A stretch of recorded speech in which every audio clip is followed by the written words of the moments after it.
Thank you so much to the choir. That was remarkable. It was indeed. The pronunciation, very good. Perfect. Perfect pronunciation. Yes. So my name is Magnús T. Bernharðsson. I'm the professor of history and also the chair of the Global Studies department here at Williams College.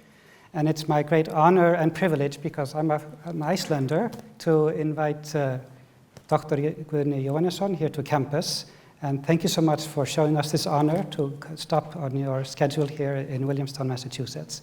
And we think you are the second foreign head of state ever to visit, all right, sort of unofficial capacity since 1793. So it's a historic moment.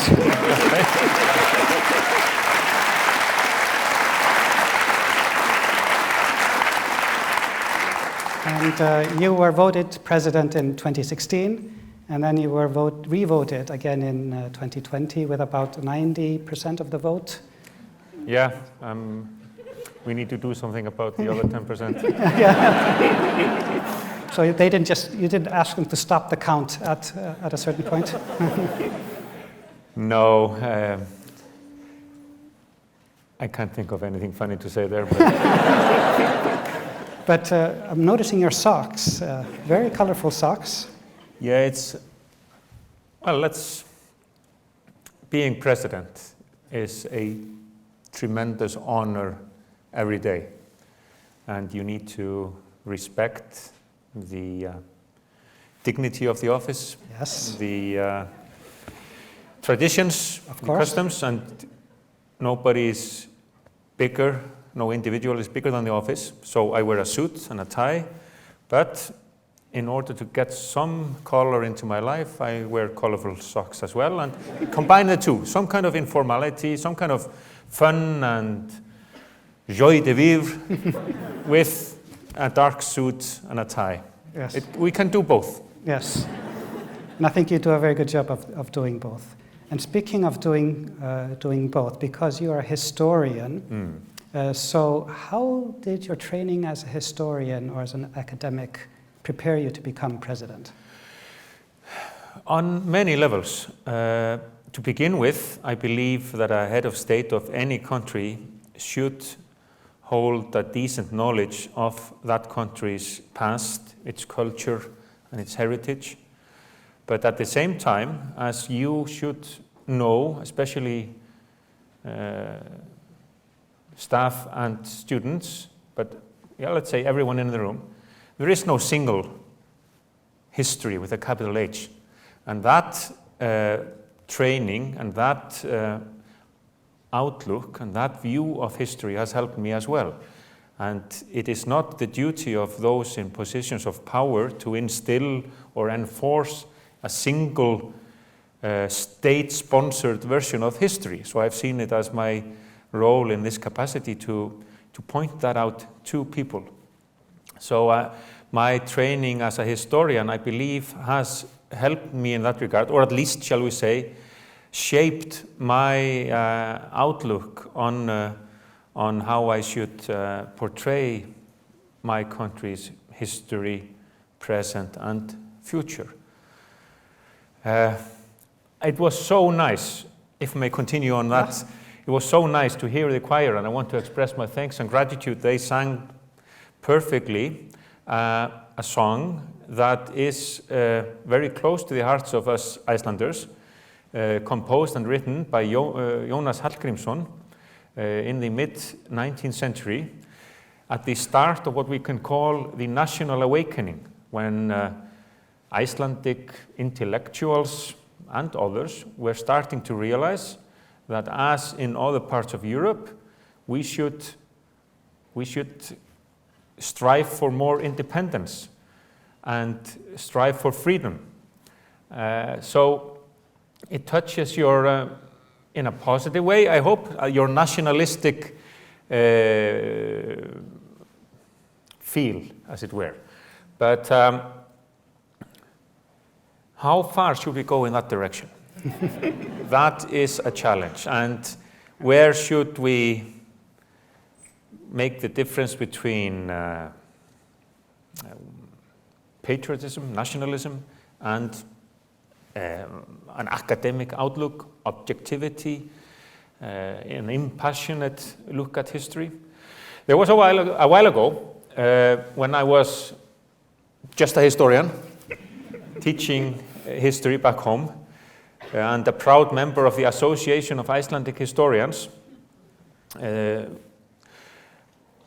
board announced a symposium one evening in Reykjavik, a symposium on the end of nationalism, but with a question mark, admittedly. But the end of nationalism, question mark. Everyone invited. Great fun, apparently.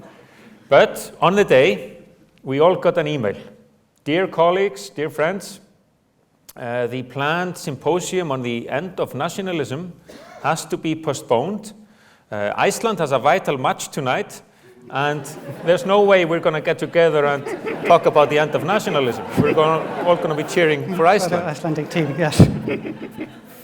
So I hope that we can be both proud Icelanders, in my case, and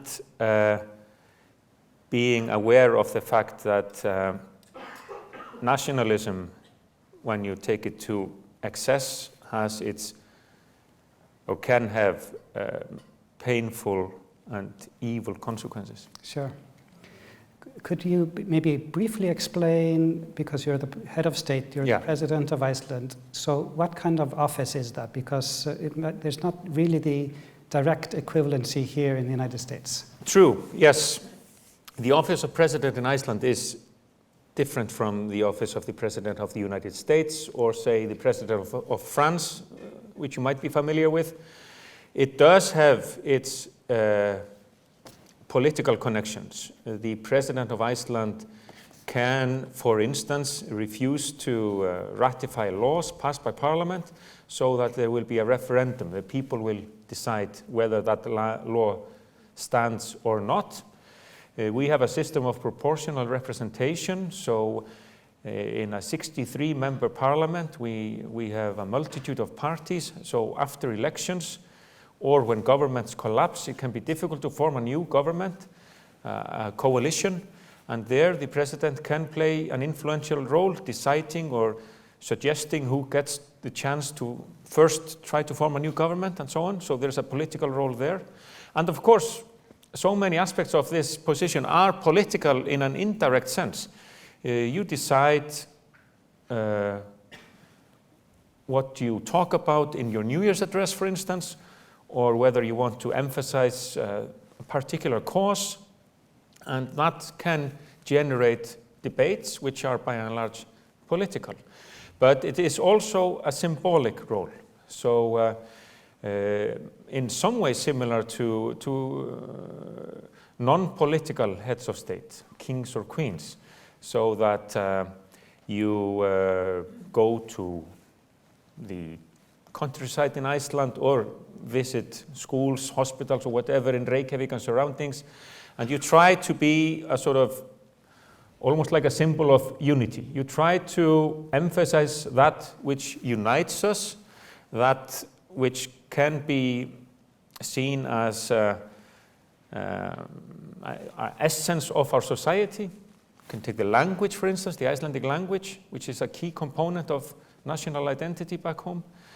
So there's a combination of the two, and a tremendous honor every day, but sometimes stressful. Yes, I can imagine. Yeah. Speaking of kings and queens, so you represented Iceland at the funeral of Queen Elizabeth II. Indeed, yes. And you sat 2 rows in front of President Joe Biden. I did, yes. So in that case, obviously there was the ceremony. What happens afterwards? Is there like a reception for all the heads? There was a reception, yeah. But on the note of who sat where, because it was intriguing to me, and I'm just speaking to you, I'm just thinking out loud. I thought, like, what is the arrangement? Obviously, royalty was in a certain section of the Westminster Abbey, and members from countries belonging to the Commonwealth, and then us, heads of state from other countries. And I remember the President of Estonia, I can call him a friend of mine. He was ahead of me. No offense, I was fine with that. Yeah. But I was next to the President of France and to the President of Ireland and Italy. So I assume it was alphabetical order. Oh. But then afterwards there was a reception hosted by, the Foreign Secretary of the UK. But you've totally lost count now of who was Foreign Secretary. No, that changes.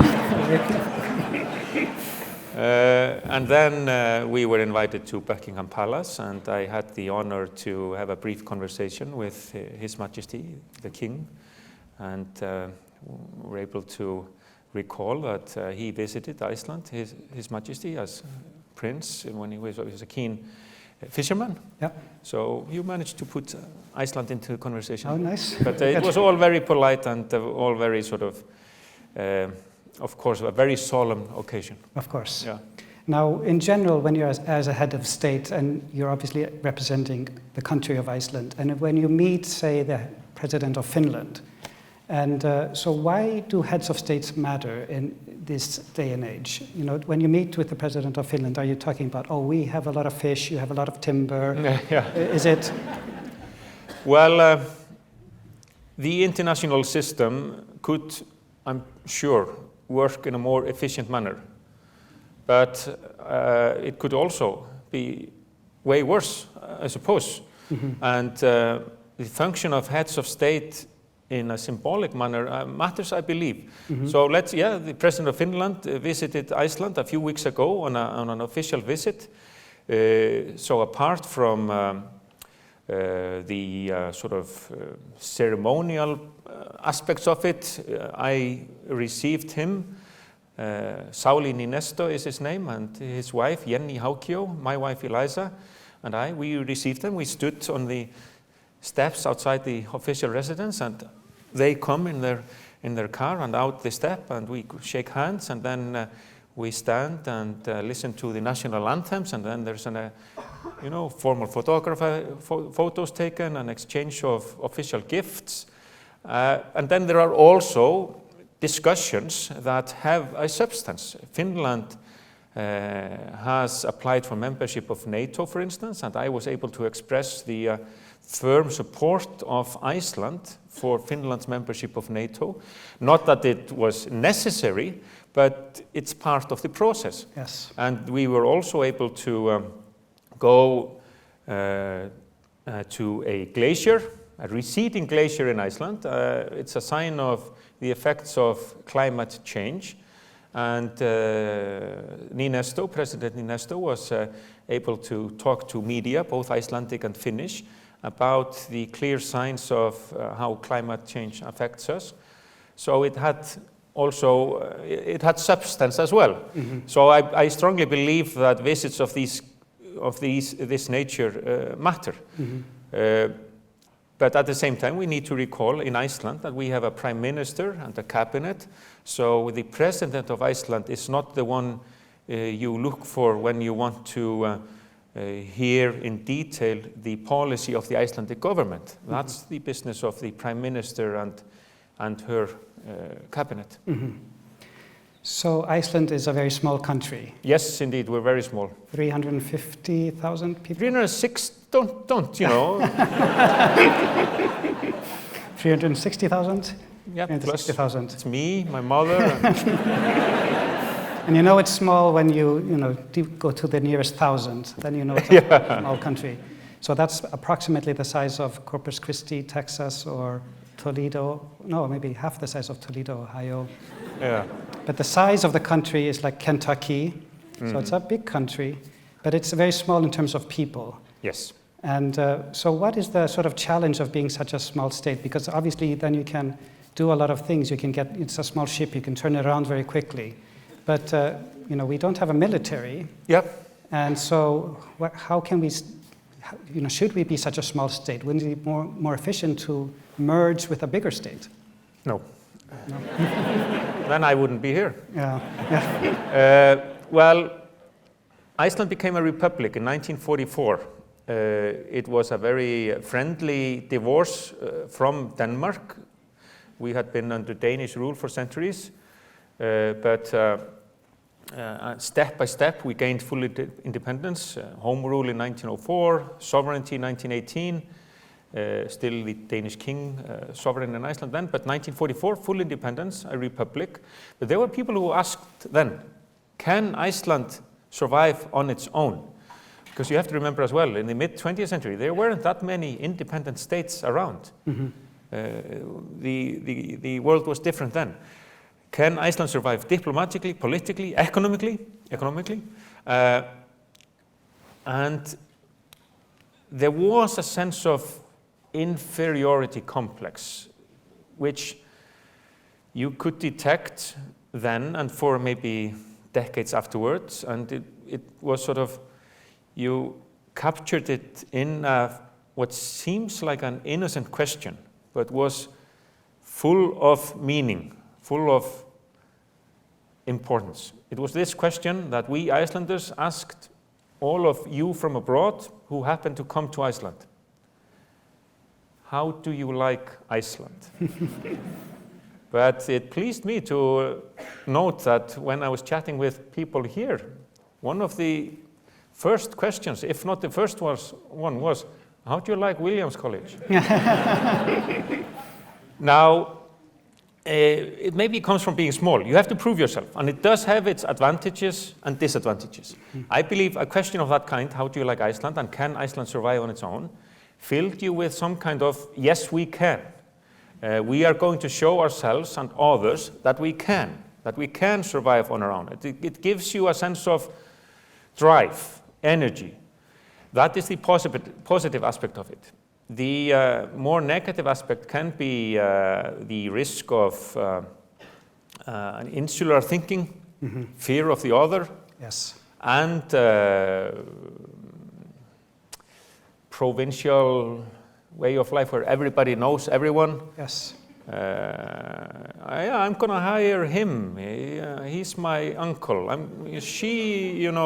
I knew her mom. She Yes. would be the best candidate for this job. Yes, So the small town complex there can be a disadvantage. yes, And like I say, suspicion toward the outside world sometimes. But I wouldn't exaggerate that. And Iceland has proven, and the people of Iceland have proven that we are not so small that we cannot survive on our own. We're doing quite well. yes. Now going back to sort of being small, and you're an island, so it's, that makes people particularly aware of the outside world when you're living on an island, because you don't have to sort of, your borders are not with other countries. Yes. You just have the sea, and we were called Iceland, so for centuries, millennia, nobody bothered to visit us. And like when you think of, so we are roughly the same age, and when you think of our parents' generation and compared to our grandparents' generation, the different kind of world that they had compared to our world. Indeed. When I was growing up, we had a very exotic kid in my age group at school. His mom came from Sweden. That was different, totally different. Yeah. We grew up in a very homogeneous society. Yes. Practically everyone belonged to the state Lutheran church. Practically everyone had the same skin color. Practically everyone could trace her or his ancestry to the settlers of Iceland who arrived on that island, more than 1,000 years ago. Iceland has changed tremendously in the last few decades. Iceland has become more diverse, more tolerant, freer, and it has changed for the better. But it has brought challenges. There is the issue of how far some people think it's right to go when it comes to immigration, for instance. It's a very sensitive and tough subject in Icelandic politics as we speak, and for the last few years.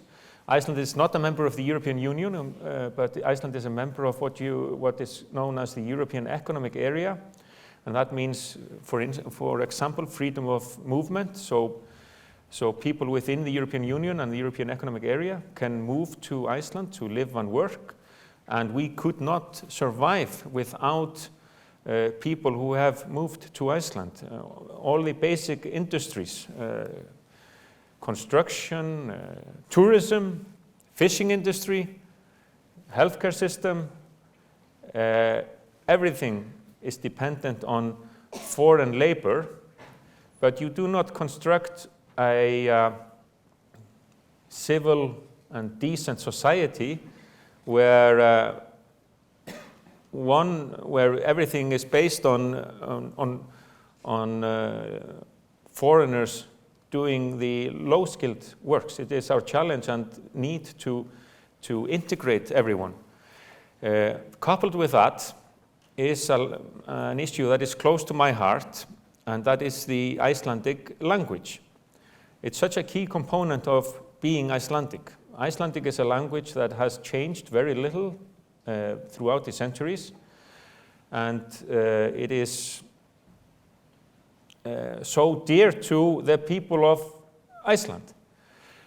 And I want to strengthen the Icelandic language, make sure that it survives and continues to thrive, and it will do. But there are challenges. For instance, in the age of this digital age, if I had my mobile phone on me now and wanted to know for sure how many people live in Williamstown, Massachusetts, I would go and say, "Hey Siri, how many people live in Williamstown, Massachusetts?" And Siri would reply and tell me the answer. But if I were to say, "Hey Siri, hvað búa margir í Williamstown í Massachusetts?" Siri wouldn't understand me, because Siri does not understand Icelandic. We have a friend of hers, Embla is her name, but she's very, she has a lot to learn. And now, so we want to preserve the Icelandic language, but at the same time, we've seen a completely new society emerge in Iceland, more multicultural, more diverse, more free, more better in so many ways. But people who arrive in Iceland, they do not speak Icelandic, and it takes time, and you cannot expect people to pick up this difficult language as they hold difficult and tough jobs. So we need to be tolerant there as well. And how we combine the two, this positive patriotism I want to promote, and being tolerant, forward-thinking, cosmopolitan, is a constant task, and we have to find the right approach there. Yes, because it's so central to our identity, the language, and speaking it correctly. And yes, and also, I mean, here in the United States, you have accents. You're used to people speaking in a different dialect, for instance. We weren't that used to that back home. Yes, there were some differences. People from the north would speak a bit harder than we in the south, but they were basically speaking in the same manner. But then you have people who come from abroad who have maybe a thick accent, but still fluent, perfect. And I remember so well, there was a weather reporter, a man saying the weather news on Iceland radio, and we still listen so much to weather news. I mean, it's constantly changing. Yes, weather changes constantly. You want to know what happens. So I have to get back on track. But I'll tell you, like my late grandfather was a fisherman, and we worked at sea. So the weather was first and foremost in his mind all the time. And I looked at his diary once, and looked up 26th of June, 1968, the day I was born. And his diary read something like this: cool weather, 8 degrees, wind from the east, forecast cloud, possibly rain. My daughter Magga had a son. So weather is of primary importance back home. But I was talking about the weather reporter who spoke with an accent, and there was one elderly Icelander who said, like, I cannot listen to the news. He speaks with such a strange accent. This is just no good. We need a person who speaks Icelandic. And this was just not fair. And I remember how well the man in question replied, because he said, and I'll give it to you in Icelandic, because it rhymes in Icelandic also, Þeir skilja sem vilja. Basically, those who want to understand will understand. So we want to understand. That is our part of the bargain. And then, if you want to live in Iceland, and if you want to thrive in that society, I would have to encourage everyone to attempt to learn the language, because otherwise you will find it so difficult. My wife is born and raised in Canada. We met in England where we were studying.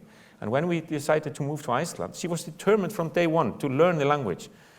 Not out of some, I don't know, respect for the Icelandic nation or anything like that. She said, if we're blessed with children, and we were then blessed with children, I want to attend parental meetings and not have to rely on you to tell me what everyone is saying. I want to take part, I want to engage. So language is the key there. Mm-hmm.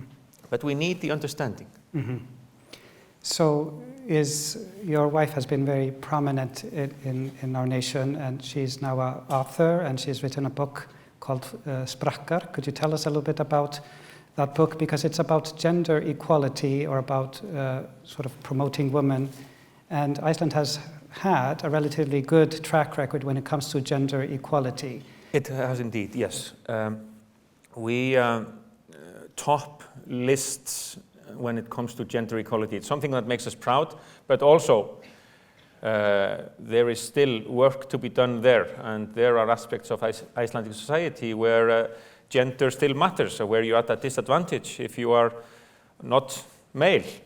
So there's still work to be done there. But my wife Eliza, she wrote a book on Iceland's road to increased gender equality, and she also realized when I took upon a new position that it dramatically changed her life as well. Sometimes that happens when you change jobs, when one partner changes his or her job, that the other one has to accommodate to that. You move to a different place or something. But becoming first lady, that is a big change.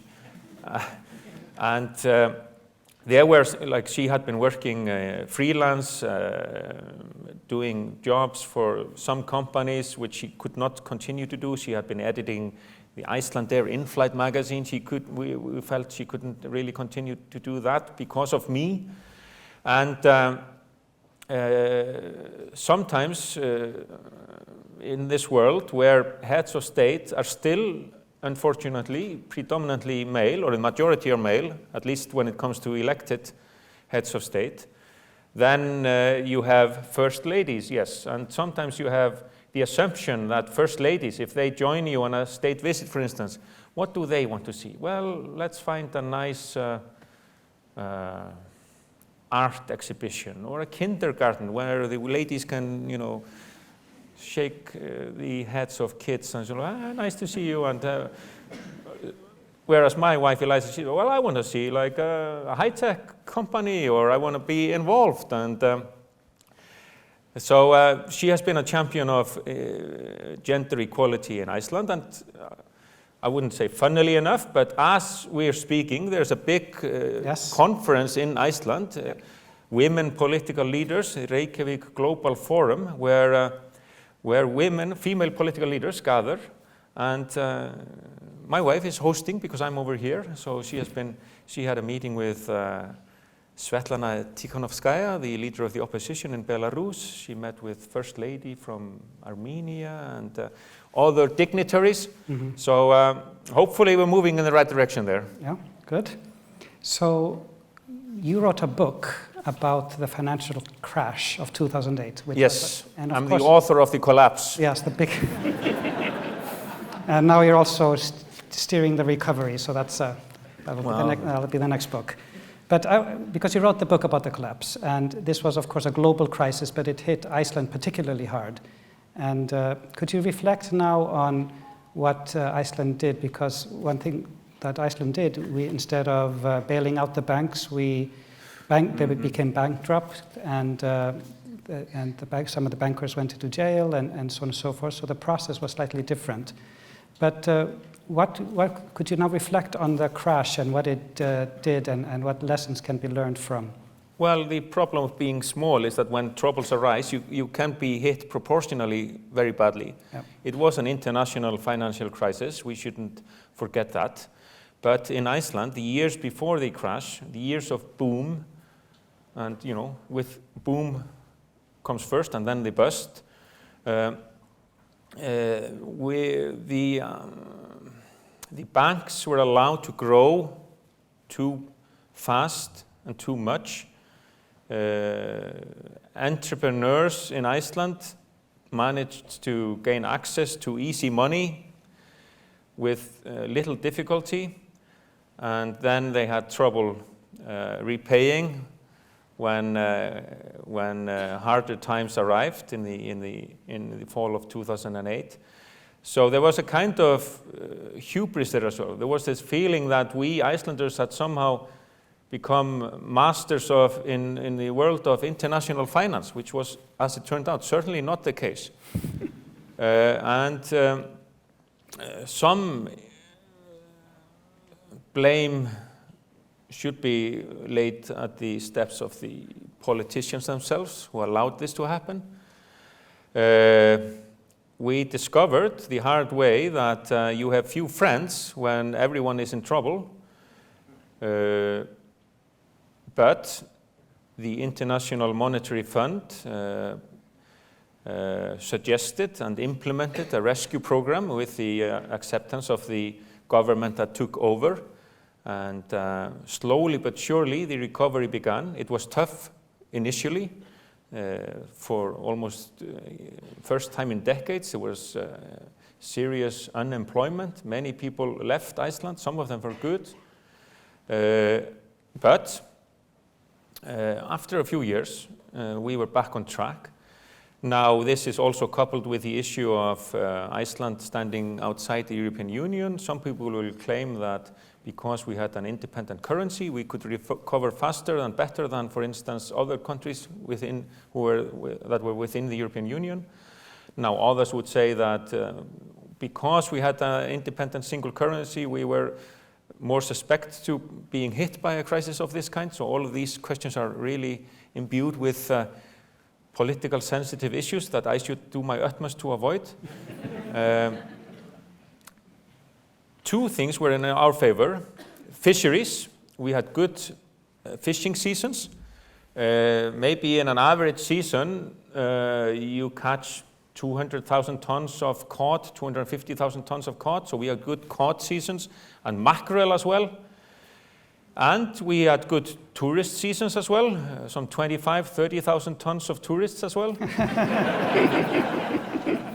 Some of you may remember the volcanic eruption in 2010 in the good old volcano Eyjafjallajökull. I vividly remember one US anchorman trying to pronounce this. There are news from Europe that there's this eruption going on in Iceland. It's in the mountain or the volcano, and then he just said, I'm going to call it I Forgot My Yogurt. Eyjafjallajökull. Now I remember that so well because it upset aviation all around Europe and the transatlantic aviation. People were stuck at airports for days.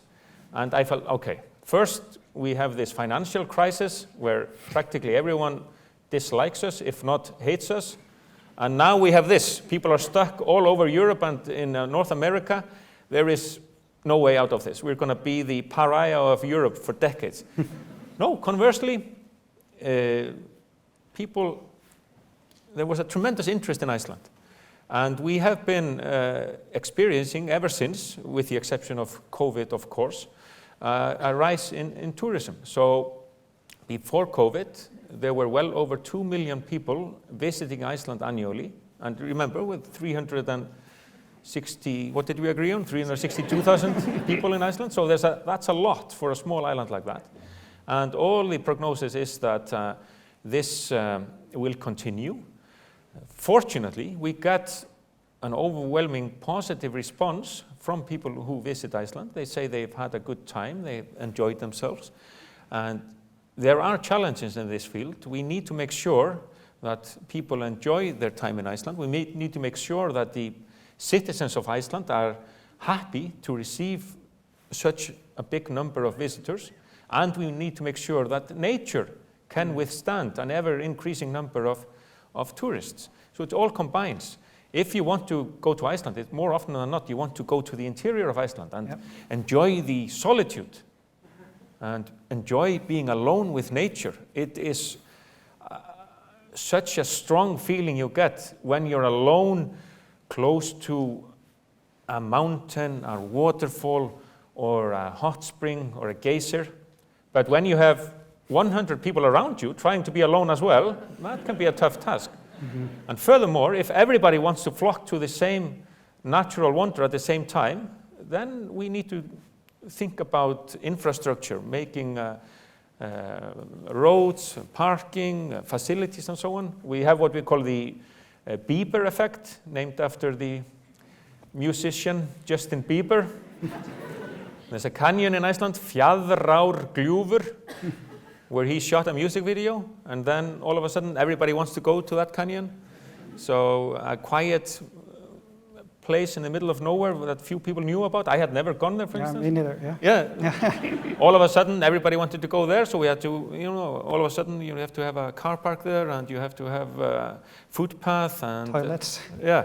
So tourism was a blessing, but it brings challenges as well. Yeah. Challenges, not problems. When I was running for president for the first time in 2016, because remember, I'm not a member of any political party, I'd never campaigned for anything.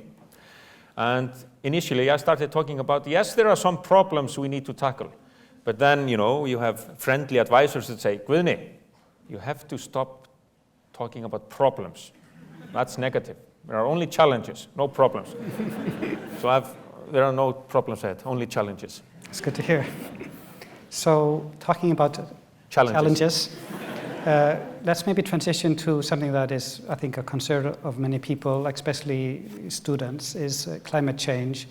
And Iceland is blessed with a lot of geothermal heat, and so energy for us is not a problem or a challenge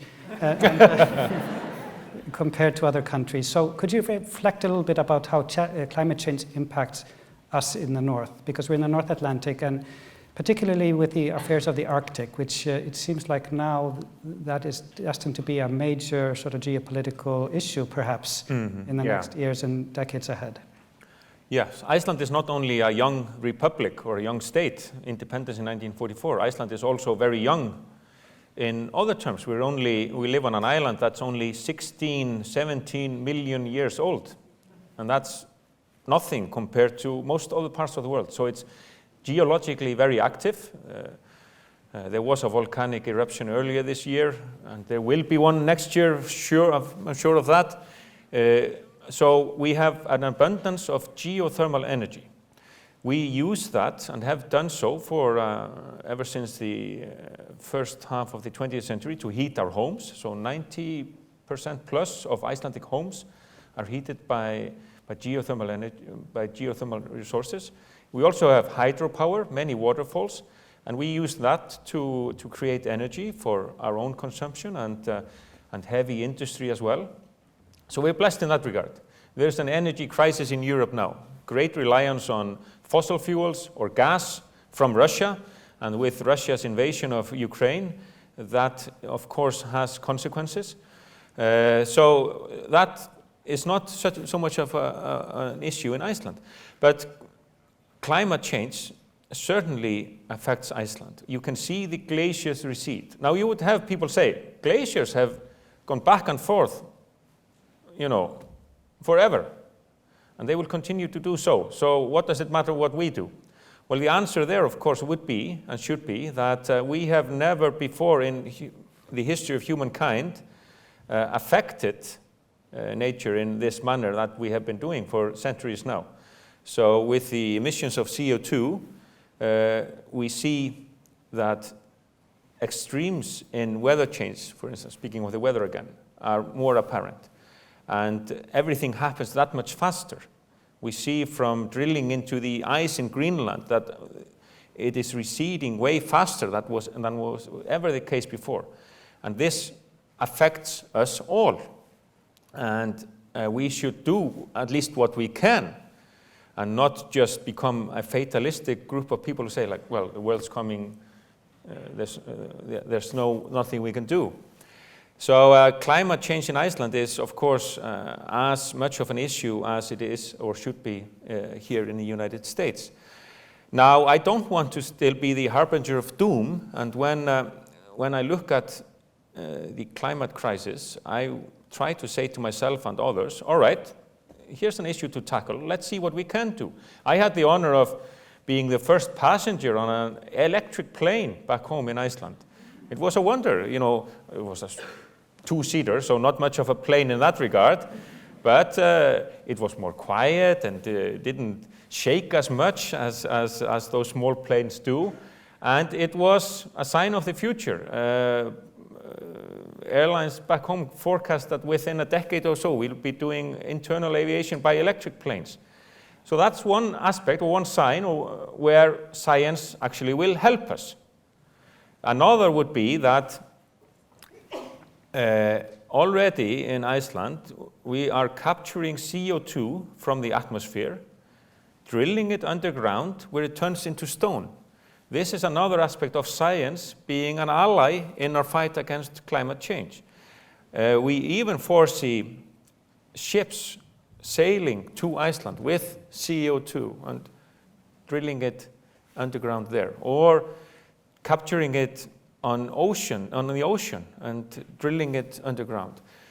So while we can almost blame scientific discoveries, and I wouldn't do it myself, but there's a cause and effect there, our use of fossil fuels and the effects it has had.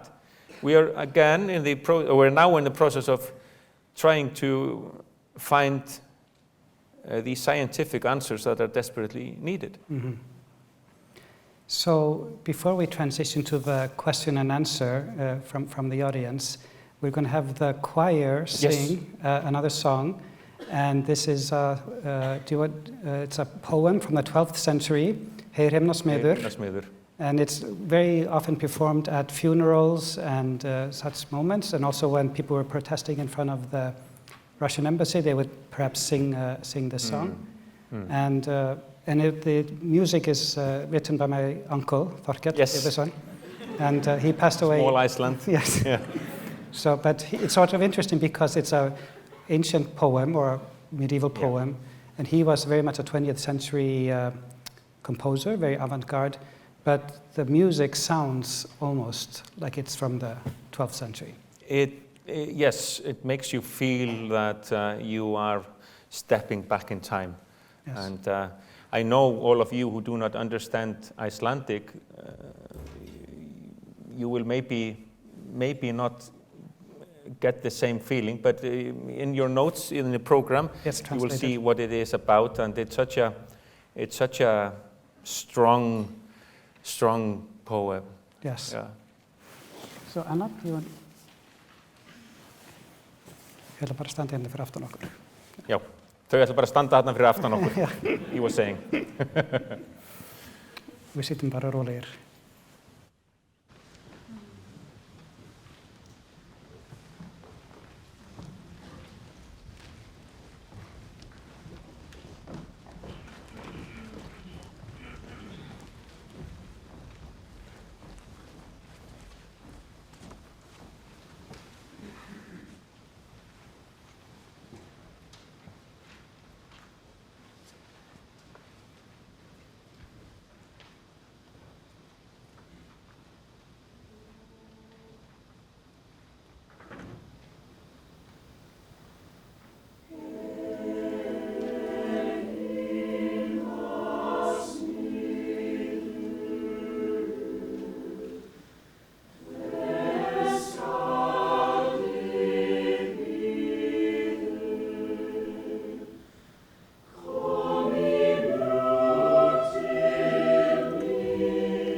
So beautiful. Thank you. Thank you so much. And before we start the question and answer, and I would just like to respectfully acknowledge that Williams College stands on the ancestral homelands of the Stockbridge Munsee Mohicans, who are the indigenous peoples of the region now called Williamstown. And we are gladly to accept the questions from the audience. Yes. And I think we will prioritize students. Isn't that okay to have Guðni, to have the students ask questions? And with me, yes. And, they are the future. Yes. And we would prefer if you ask a question and not include a speech. And just one question per person. And I will repeat the question because it might be difficult for people to hear in the gallery. So please, if you have any questions for President Guðni. Yes, we have a lady. Yeah, Eva. What is your favorite traditional Icelandic food? So the question was, what is Guðni's traditional most favorite food? My favorite traditional food. Now I have to think like in terms of which part of Iceland's culinary industry is in most need of support. Well, who can say no to fermented shark? Me. I can't stand it either. Oh, did I say that? No, I like hangikjöt, smoked meat that's been kept in a sort of cellar over the winter time. It has like strong, smoky feel to it. I love that on a piece of bread. And licorice, chocolate-coated licorice. Yes. Licorice is for us, I think, what peanut butter is in the United States. They put peanut butter on everything. Yeah. We put licorice in everything. True. Yes. And I know we have many questions and we are limited for time. But let me tell you a story though, because it's about presidential power as well. And how I have noticed and learned, maybe the hard way, that whatever you say and do in a role I hold now can and will be noticed. So there I was in a small town in Iceland, Akureyri, Yes. Early on in my presidency, talking to students, good questions asked about the role of the president, the constitution, etc. And then finally, one girl stood up and asked, well, President Guðni, because we go by first names in Iceland, Guðni, what do you think about pineapple on pizza? And I just happen to dislike pineapple on pizza. From experience with my children when they go to on sporting trips, everybody, when there's Hawaiian pizza, they pluck off the pineapple and put it in the edge of the box. And pineapple is good fresh. So I said, I don't like pineapple on pizza, and if I could, I would just ban it. And I'm the president. And the local paper picks it up, or local media outlet there. President wants to ban pineapple on pizza. The national online edition of a newspaper says, President in Akureyri up north wants to ban pineapple on pizza. And to cut a long story short, by the following day, I have media requests from CNN, BBC, Guardian England.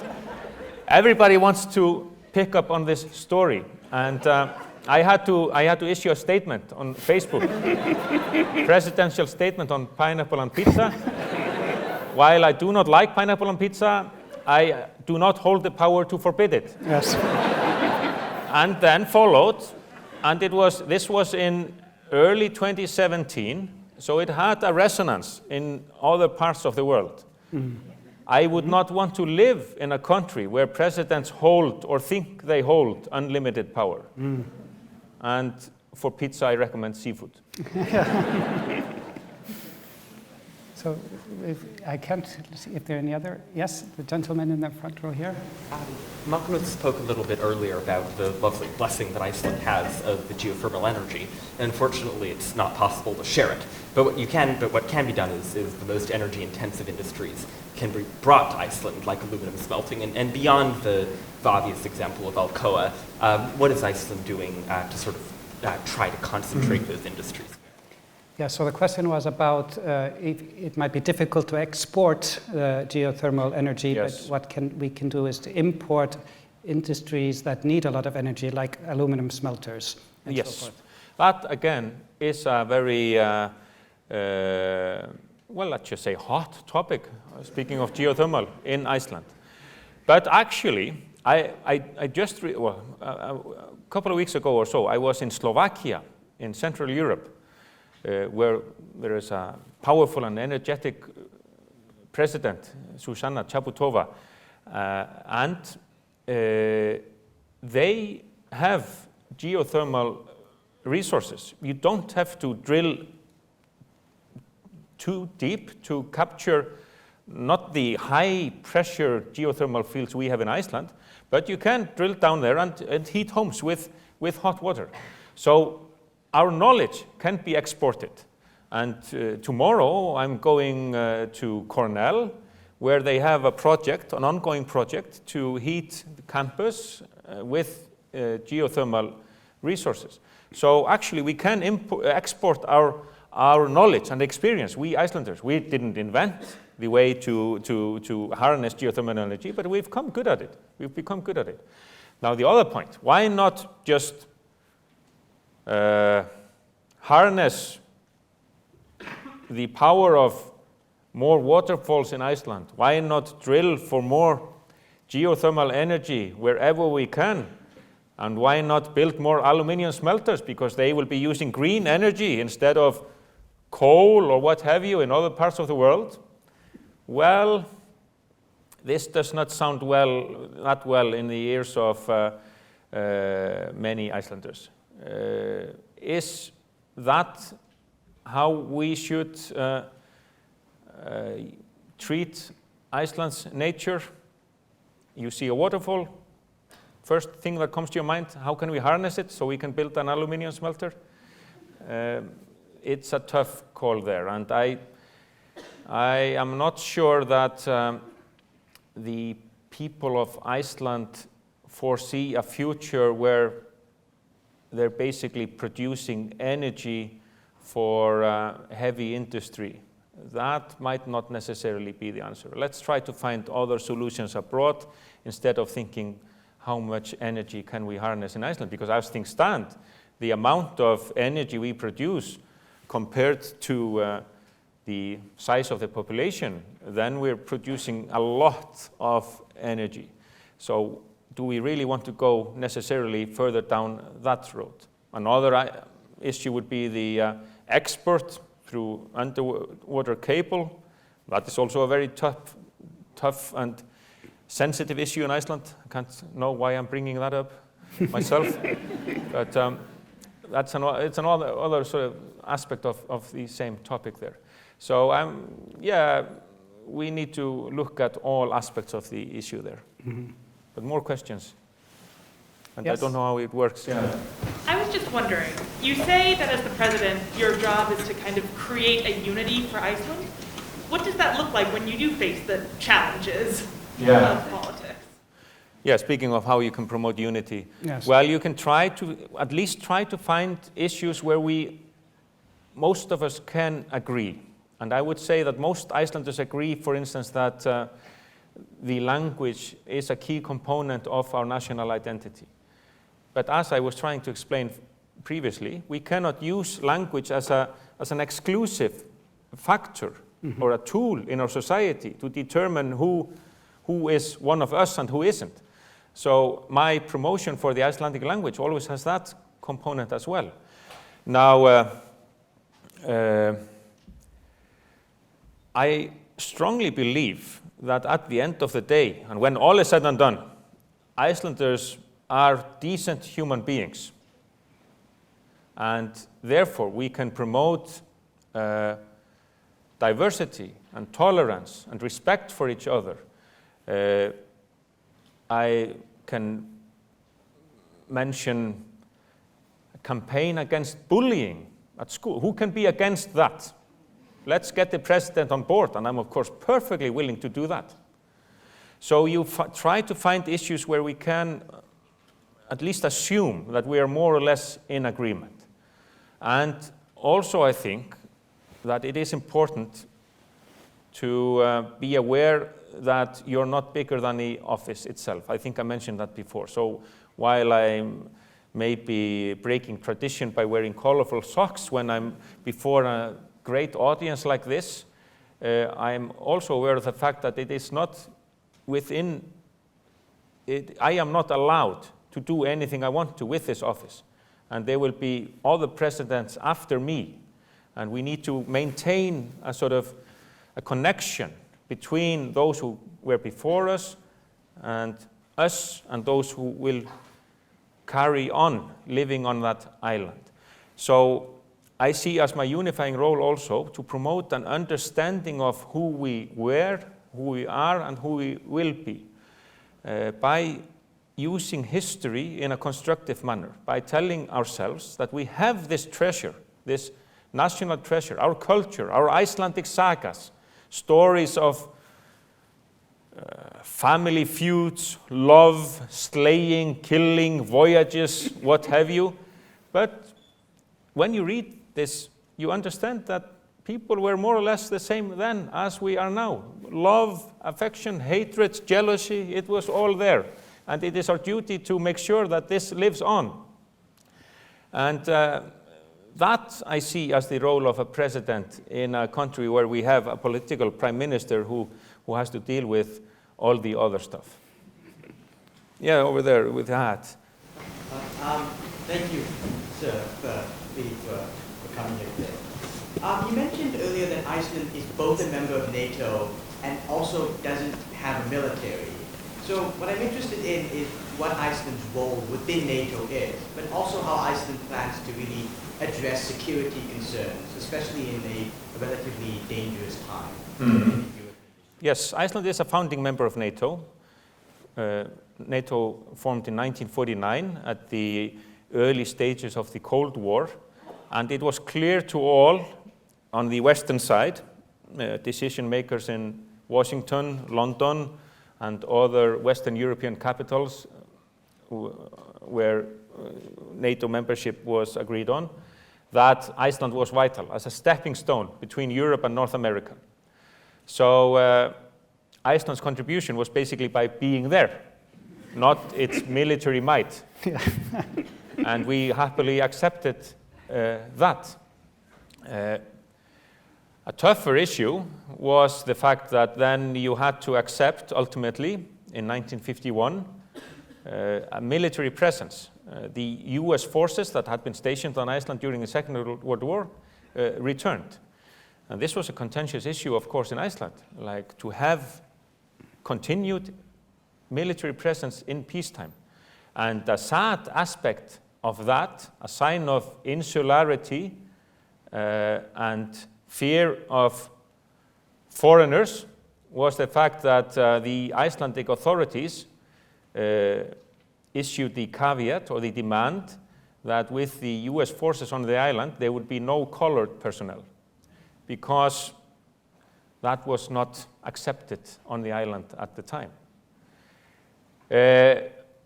And the presence of US forces was a constant cause of friction in Icelandic politics. There were people who said, we do not need to be in this alliance. But by and large, there was always a majority for NATO membership in Iceland, and there is still so today. So Iceland's contribution continues to be its location in the North Atlantic. We will not have an army. We will never have an army or a navy or an air force. We're just too small. But it is the strategic location that still counts. Does that worry you that we don't, does that worry people that we might not be overtaken one day by, because we are so small, we are. Well, let's pick something to worry about, and that would not be at the top of my head. But we are still in defense agreement with the United States. So in the event of a deep crisis, where some kind of invasion, for instance, or attack on Iceland would be imminent, then, according to that agreement, US forces would get involved And with NATO, of course, you have the article whereby an attack on one is considered an attack on all. So that is our military protection. Mm-hmm. But we had other fights. We had the Cold War, yes, but we also had the Cod Wars. Independence is not only about politics or where you stand constitutionally. It's also about economics. So Iceland became a republic in 1944, but at that time, the law of the sea was such that you had narrow territorial waters, only 3-mile limits outside, the coastal state, whereas the fisheries around Iceland, the fish stocks around Iceland, we felt, we Icelanders, that they should belong to us.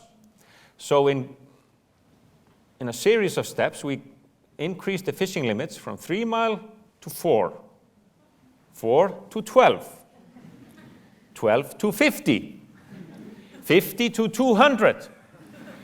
Always protested by interested parties, in particular the British. Now, I've nothing against the British. I studied in England, and it was a wonderful time, and I have many British friends. But this we would not have. We couldn't tolerate the British point of view that they were allowed to fish up there. So we asked them to kindly leave. That was of no avail. And they sent warships up there to protect their fishing fleet from harassment by Icelandic gunboats. And initially, the only thing we could say was to say in loud Icelandic voice, "You are fishing illegally in Icelandic waters, you must leave." And they would just say, "Bugger off," and that was the end of that. But then, in the 1970s, when we moved from 12 to 50 and 50 to 200, and I happen to like talking about this because it's a subject of my PhD and your recent book. And my recent book in Iceland about these conflicts.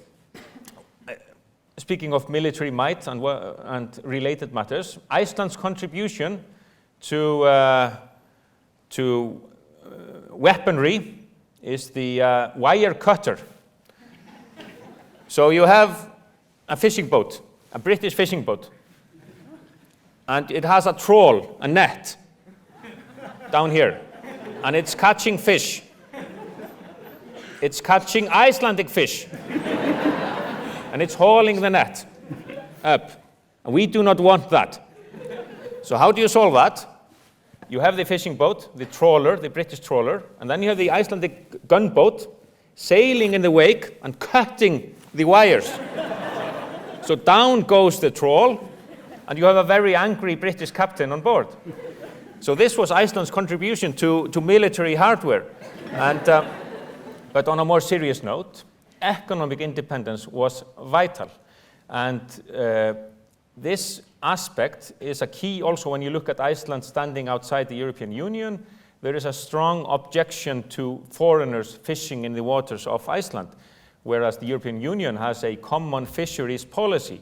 So you would have to seek a solution there, and that it would be the business of those who call for Iceland's membership of the European Union to get a credible answer to that. How do you combine Iceland's sovereignty of the fishing grounds with EU membership? But again, this is a very sensitive political issue, so I'm just touching on that. So there are so many hands up. Yes, but I think we only have time for one. All right. We have to cut on the We have to cut, yes. on the questions. So the gentleman sitting right. What effects did qualifying for the 2018 World Cup Oh. have? Sports is a unifying factor. Yes. There are people who claim, among my friends, who say that I only sought this office so that I could attend all the sporting matches I wanted to. Ironically, though, the World Cup in 2018 had political issues involved. So Icelandic ministers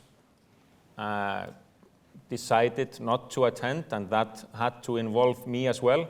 But my wife went with our two of our kids and had a great time. It had, well, I wouldn't only take that. We do quite well in sports, relatively speaking. compared to the size of the nation. Per capita. Per capita, we do well. We have more per capita statistics than any other nation. Yes. Per capita. But we have done well in sports, and I see that as one issue where we at least can be united, where everybody gets behind the team. Just like that story I told you about the Association of Icelandic Historians and the match that was stronger than the debate on the end of nationalism. So that in itself didn't have like a decisive change on its own, but just to be able to unite behind your girls, or like we call them our girls or our boys. Sadly enough, we narrowly missed the World Cup in women's soccer in Australia and New Zealand next year. We lost in overtime, and that was a bad hit. But there's always the next tournament, and it's one aspect where we turn our smallness into strength, like we mentioned at the start of our talk, like the disadvantages and advantages of being small. So when you're young, growing up in Iceland, a boy or a girl, you're practicing some sport, and you say to yourself, I'm going to play for Iceland one day. Then in Iceland, it's not so unrealistic, because you will be able to say to yourself, just like Sigga, who I know, she plays for Iceland. Just like Nonni, who played for Iceland when Dad was young, or something like that. The step from having the dream towards its realization isn't that great. And that, I think, is one part of the answer why we do so well in sports. It is a realistic goal that you set yourself. Yeah, and it's in sports, and it's in music, and the artists. Oh, yes, exactly. So, or becoming president. Not that was on my mind when I was young.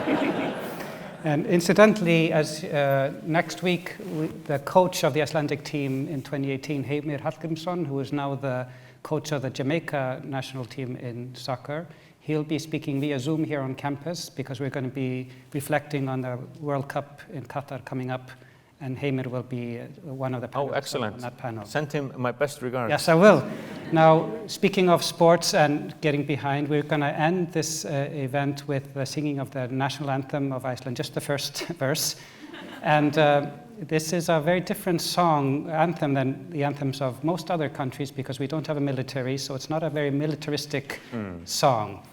Could you tell us a little bit where the choir is getting ready? Yeah, it's basically a psalm composed hymn, at the end of the 19th century. Yes. And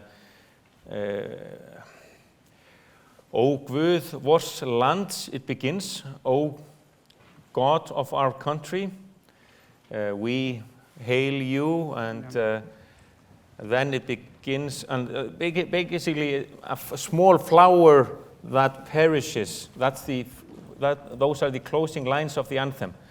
But it is as with all national anthems, be it the US national anthem or the Canadian one. I'm saying Canadian because my wife's Canadian and our kids are both Icelandic and Canadian. It gives you what I hope is a positive feeling of patriotism, where you have this affection for your country, your nation, your past, but it has to be inclusive. So while I know from past experience that this choir will deliver it to perfection, I, as an Icelander, will notice that Icelandic is not their native language. But at the same time, it will fill me with the same positive national pride, and even more so, here are people who have practiced to sing my national anthem. And that gives me also this positive pride, because we should be able to feel proud of our country, but not when it does things wrong. So that is also our duty, to make sure we all make mistakes, presidents, individuals, countries, states. So we need to look ourselves always with honesty and say, that's where horrible mistakes were made, and we're not going to sugarcoat it in any way or try to hide that fact. But at the same time, let us be proud, let us be optimistic, let us champion our national identity in an inclusive feeling of tolerance and respect for others. So thank you again, dear choir, for having sung so well and for showing me and our fellow Icelanders here the honor of performing our national anthem. I'm honored and proud. And so we will, of course, all stand for the national anthem. So you can stand with him now.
Thank you so much. That was wonderful. And thank you all for attending.